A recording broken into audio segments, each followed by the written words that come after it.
اہم خبر آپ تک پہنچائیں گے۔ سپریم کورٹ نے پریکٹس اینڈ پروسیجر ایکٹ کو معطل کرنے کی درخواست دائر کر دی گئی ہے۔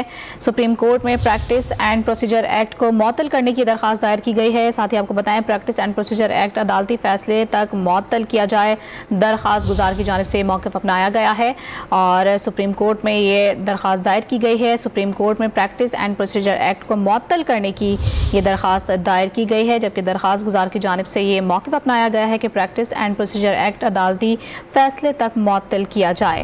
مزید تفصیلات حاصل کریں گے اپنے نمائندے حسیب بھٹی سے۔ حسیب بھٹی، بتائے گا درخواست گزار کی جانب سے درخواست میں مزید کیا کہا گیا ہے؟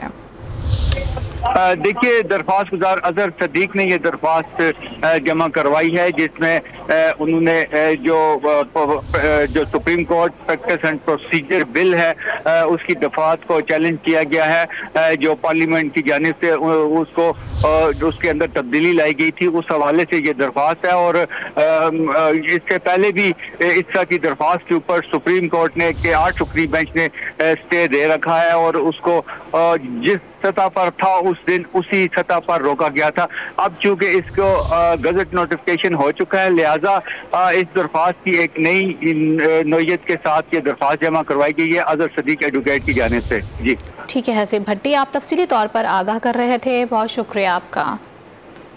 آپ کو بتا رہے ہیں یہ درخواست دائر کی گئی ہے سپریم کورٹ میں پریکٹس اینڈ پروسیجر ایکٹ کو معطل کرنے کے حوالے سے، جس میں درخواست گزار کی جانب سے یہ موقف اپنایا گیا ہے کہ پریکٹس اینڈ پروسیجر ایکٹ عدالتی فیصلے تک معطل کیا جائے۔